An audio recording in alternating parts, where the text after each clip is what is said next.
Hello again, everyone. I'm Clint Hames, host of Hames Hot Mic, sponsored by Simpson Notaries. Today, I'm returning to more local Chilliwack perspective, and my guest is first-time Chilliwack City Councillor Bud Mercer. I'll be back after this quick break.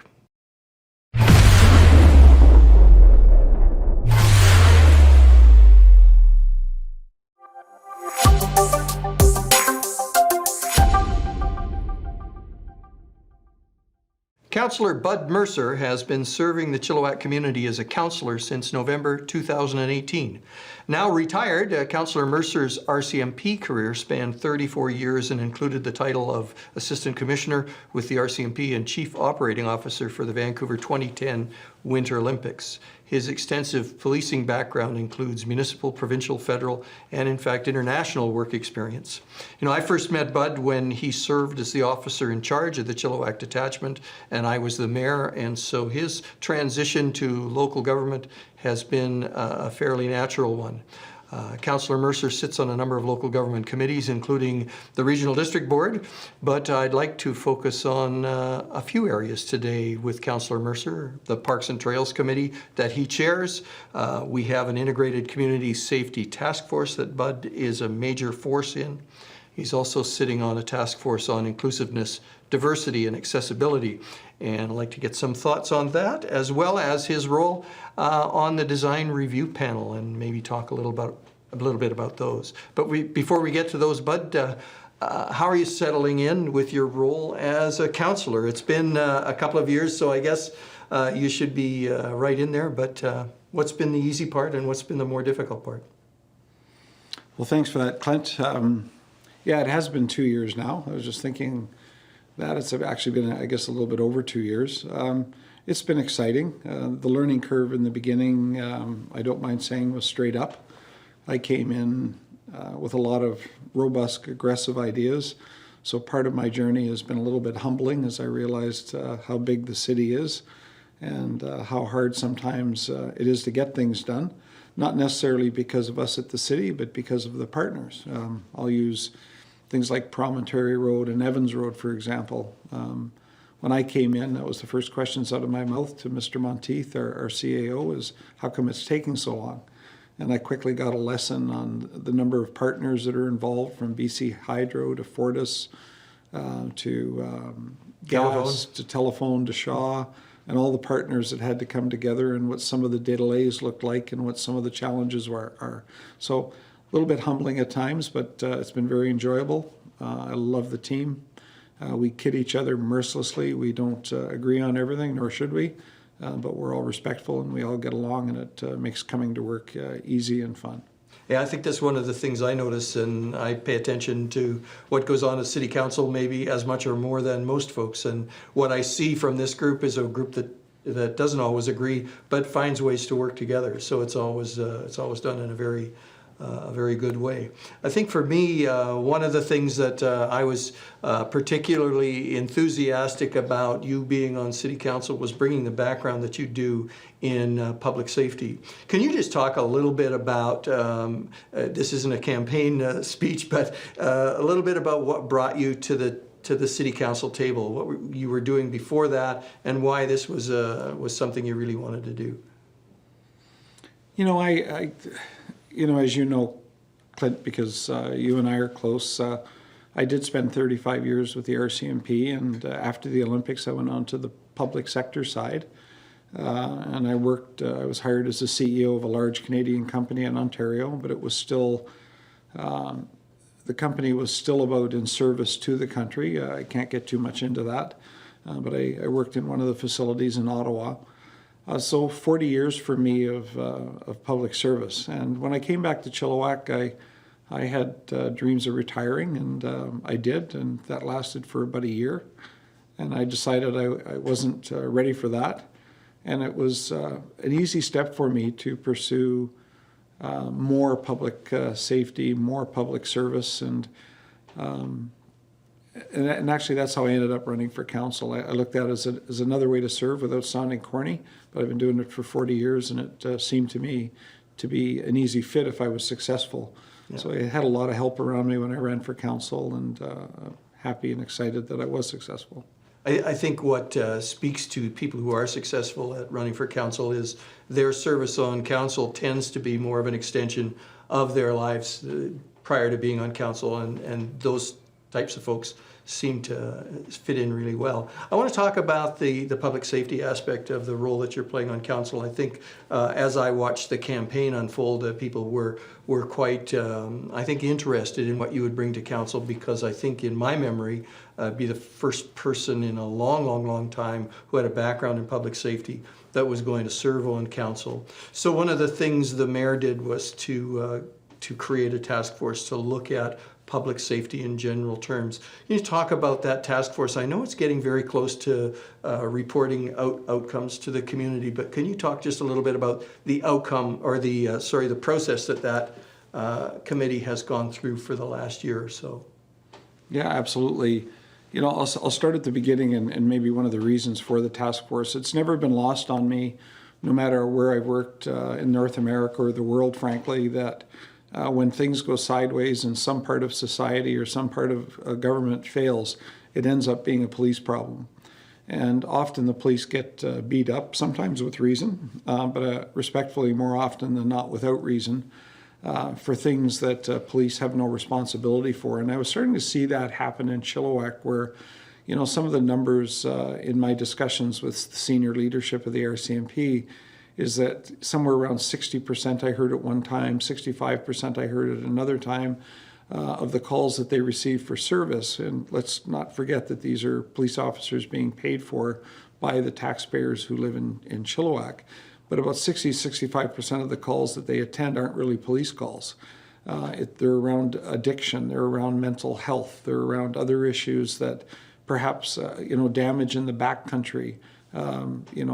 People partying and setting forest fires and chopping down trees up in the Chilliwack River Valley.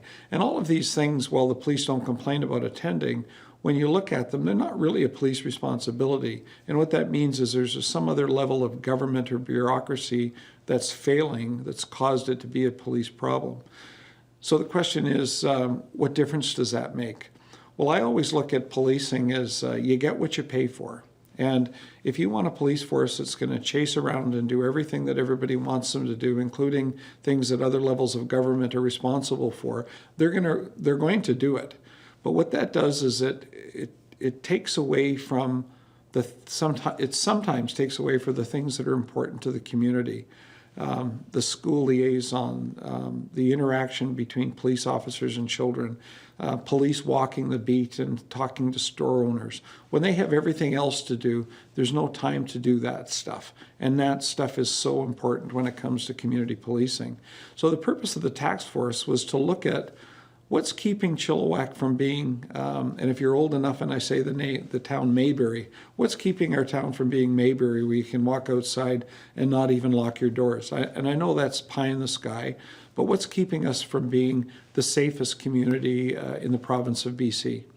And when we looked at that, what we did, and I know you're very familiar with it because you helped me with it, or you led it for a great deal of time, is we brought in all the very senior decision makers from government, from corrections, from Crown, from probation, from health, from mental health, from addiction, from Fraser Health. The list goes on. And we got them around the table, and we went through almost a year of looking at what are the issues, what's keeping us from being the police for the community we want to be. And we quickly realized that we can't just keep dumping on the police, and that other sectors of our society, whether it's public health, whether it's Crown Council, whether it's the court system, all have a role to play. And frankly, many of them were struggling. And it wasn't because of the individual decision makers here. Some of it had to do with Victoria, some of it has to do with Ottawa. So what we did was created a strategic map, and we're still in the process of doing that. It's almost finished. It should be presented to council within the next 2 months, of what changes do we have to make in Chilliwack to be a safer community, and what changes do we have to make in Chilliwack to let the RCMP get back to doing what they're supposed to be doing, instead of picking up the pieces when other agencies are failing or aren't doing their jobs. And when you say what changes, not just changes does the RCMP have to make, but this report will make recommendations to the agencies that you talked about, whether it's Crown Council, Fraser Health, Addictions, Mental Health, all those folks. So the report will actually be talking about what changes all of the partners need to make in order to create that safer community. Is that correct?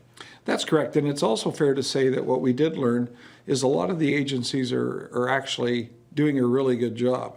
And I don't want to paint them all with one brush. And what we also found was that many of the agencies had those aha moments at the table where if we work better together in a more integrated way, we might be more successful in the long run.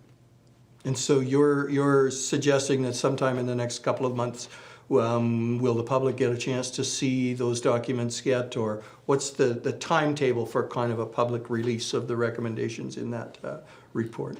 I'm hoping within 60 days.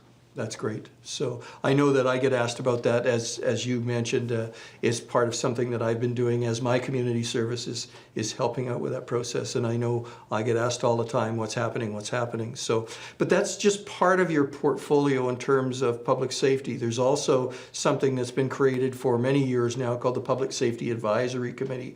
What is that committee's role that's different from what you're doing with the Integrated Public Safety Task Force?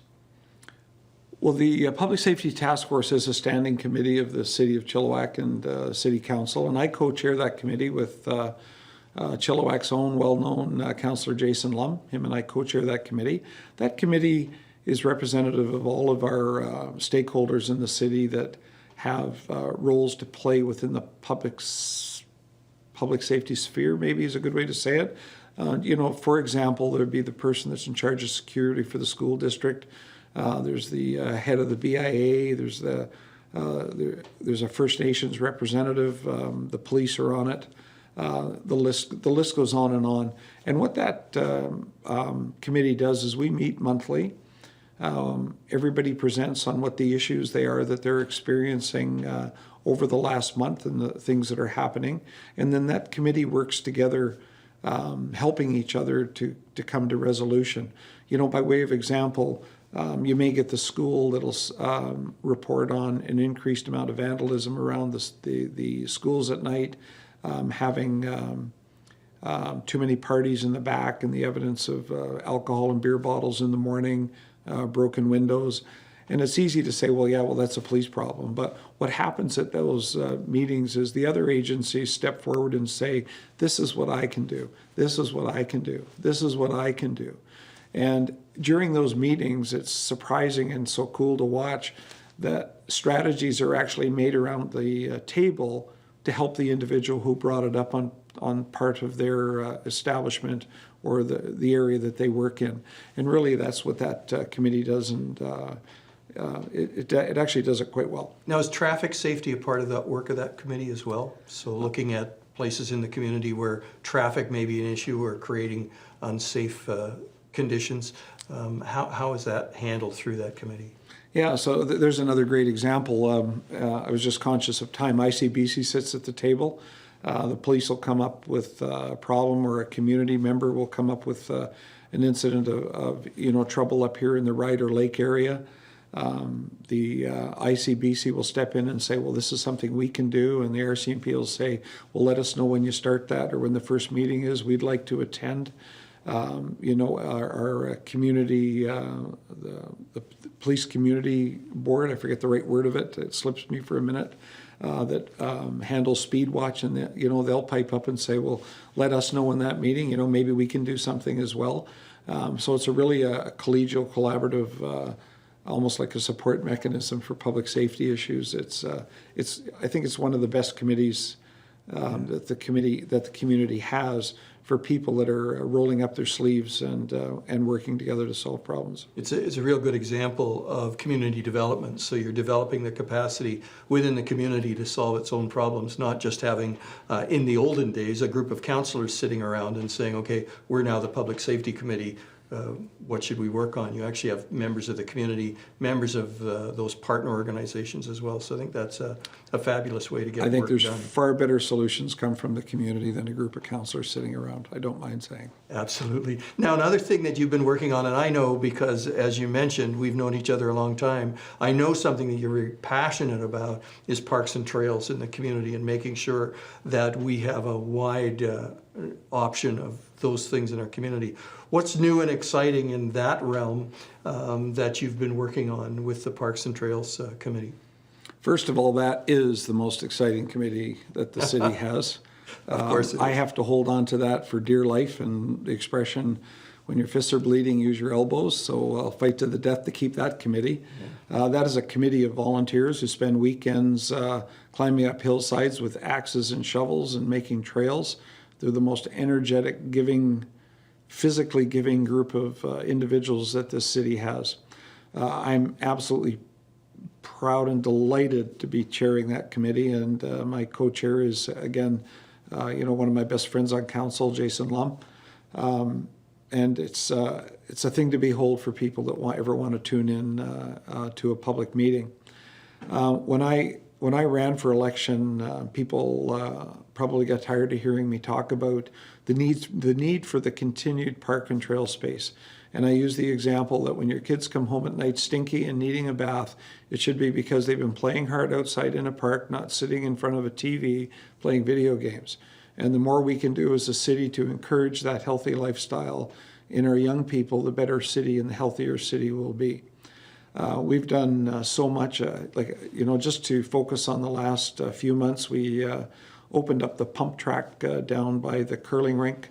That is the largest pump track in North America, 300 meters long, world competition size. We've had riders on it from the United Kingdom, from all across Canada, professional riders. It's actually a professional tour.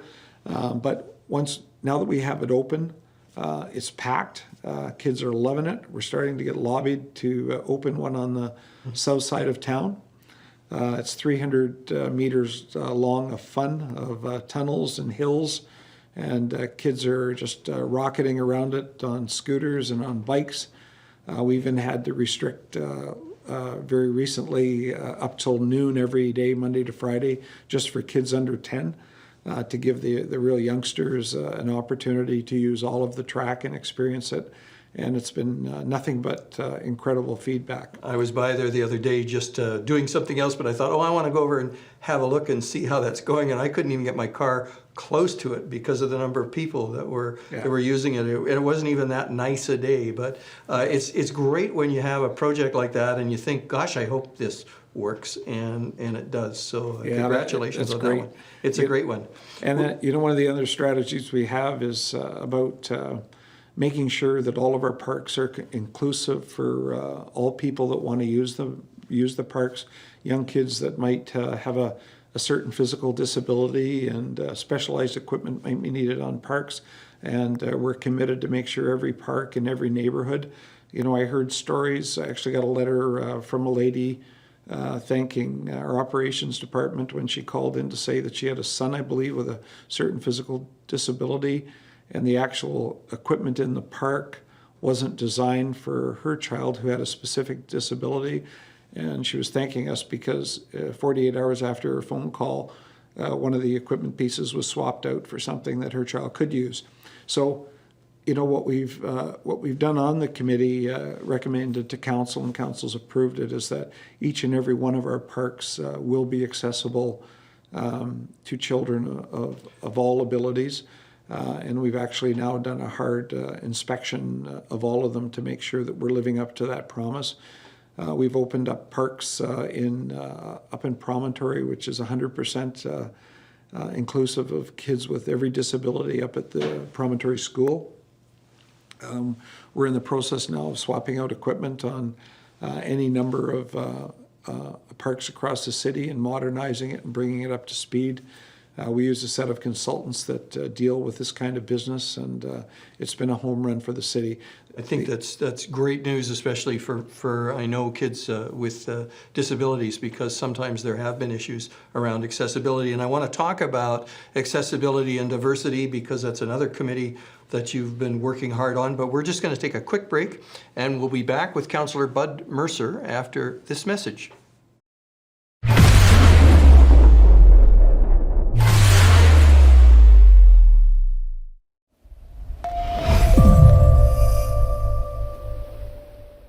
We're back, and we're back with Councillor Bud Mercer, and we've been talking about the parks and trails in our community, what's new, and how the city is changing its approach with those to make them more accessible and certainly more inclusive as a result.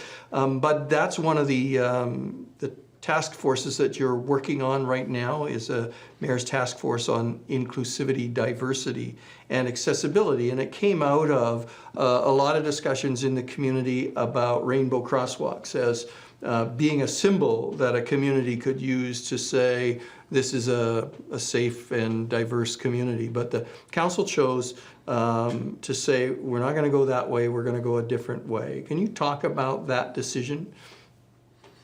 Sure. I remember that council meeting vividly. I had thought when I joined council, and I live in this city, and I know I'm white, I know I'm male, I know I'm heterosexual. I've been told that means I'm a person of privilege. I get that.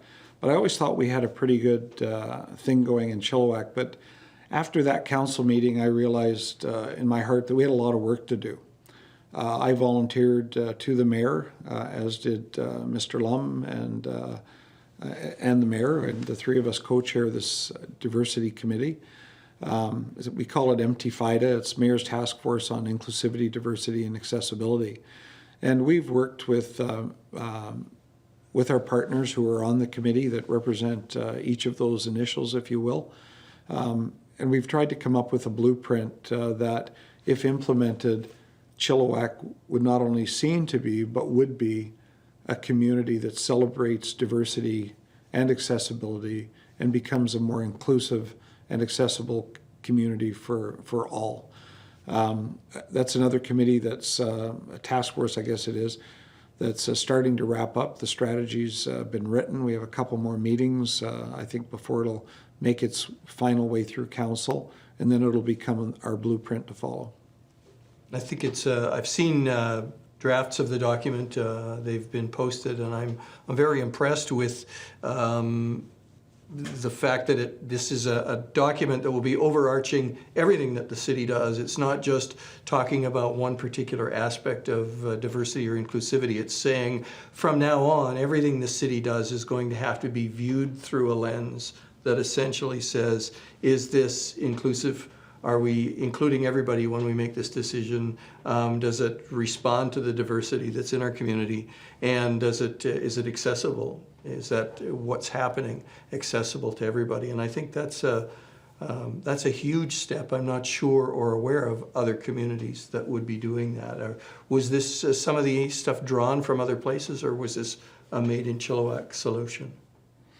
For the most part, it was made in Chilliwack, but we did have a consultant work with us that had some experience from other areas and was able to, maybe challenge our thought process on which way we're going and provide, some of the good, the bad, and the ugly where maybe what we were talking about might not have worked or did work, but pretty much made in Chilliwack. So, going back to what precipitated this, the rainbow crosswalk, there are, on one perspective, it's a statement about the community saying we're inclusive. But there's challenges when you change road markings, and there are standards that have to be met. Is there a way that can be, that Rubicon can be crossed, or are the standards a challenge? Well, I think anytime you talk about rainbow crosswalks, it's hard to have a discussion because it becomes so emotional. I personally have no issue with rainbow crosswalks, and I've said that to anybody that would take the time to listen to what it is I actually had to say. Rainbows aren't the domain of the LGBTQ2. It's also a Christian symbol from Genesis. In religion, it's where God promises not to, there will be no more floods that will destroy the world. Rainbows mean something to everybody, and it's not always the same. But what I did learn is that it's a very divisive subject. What I did say, and I stand by, is that the province of British Columbia provides standards for crosswalks. It's not something that was done without thought or forethought or engineering or science. There's a method to it. Crosswalks are the color they are, the paint they are, the reflective paint they are, the width of the lines that they are, and they're there for a reason, and it's for safety. The provincial standards come from the National Transportation Safety Board in Ottawa. I can't speak for why other communities haven't followed that or have diverted, but Chilliwack has made a decision to continue to follow that standard. I am hoping, and I have absolutely no issue with, I'm supportive of rainbow crosswalks. We might be able to see them in our rec center, in our arts and culture parking lots. We have crosswalks everywhere around the city on city property, and I have absolutely no issue with it. What's interesting about my position, though, is that the province of British Columbia, through the Union of British Columbia Municipalities, has asked the federal government to review the Transport Safety Advisory Committee standard on crosswalks, determine what the latest news is and whether or not it's adaptable or amendable, or if there's been a change in position, research, and the science of crosswalks. And I'm waiting to see that, and when I am, I'll follow the science and be more open if that changes. What the task force has done is it's tasked our Public Arts Committee to bring forward art and design which celebrates inclusivity, diversity, and accessibility in our city. So I think we're going to see a lot of exciting stuff coming our way. I do too, and I think it's nice to have a foundation or framework that you can work from that says we got together, we decided this was important, let's move that forward. So I think it was a great approach. But I know I'm going to get email from just my comments about the rules and regulations around crosswalks, but I come from a public safety background. I know a little bit about what I say, but I am flexible. I have no issue with rainbow crosswalks. I hope we'll see them around the city, and I'll stay tuned. That's great. Now, you had mentioned about design and design review just briefly in those comments. I also know that as busy a guy as you are, that you also sit on the design review panel for the city. Can you talk about why do we have a design review panel? Does the city have authorities to regulate design? Well, absolutely. So there's a certain standard of development. I don't have it in front of me chapter and verse, but if it's apartments, buildings, townhouse complexes, large-scale developments, where the design, and usually it's the developer, the architect, the designer, will come before the design review committee and provide an overview of what's being planned or contemplated in a certain design. I'll use an apartment tower just for way of example. Sitting on that committee, there's architects, there's designers, there's developers, real estate people, there's a person, there's people standing people from the community. And what we do as a group is we sit and look at the design, and we look at it through Chilliwack's eye. Like, is this good for us? Is this same old, same old? Or can we push the envelope? Can we have more color? Can we have more vibrancy? Has it got a park? Has it got a play area that's suitable for children? If it's if it's destined as maybe a mid to lower level income, it just very much might be full of families starting out with children. Is the amenity area right? And what we really do is we push the envelope with the designer and the developers, and we come up almost always with a great design that everybody likes, and that's what's presented to council for approval. So it's a great experienced group of people that are all looking to see the very best for Chilliwack in design and building, and not just same old, same old.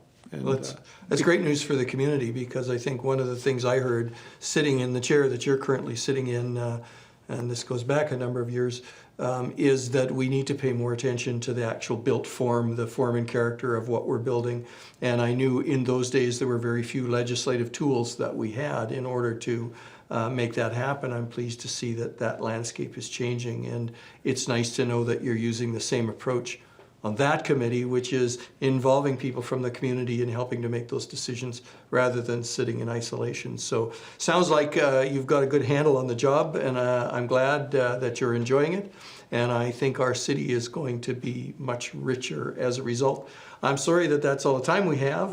We'll have to have you back again in a while just to check in with you and see how the Community Safety Task Force report looks, and I guarantee we'll do that real soon. Thanks so much.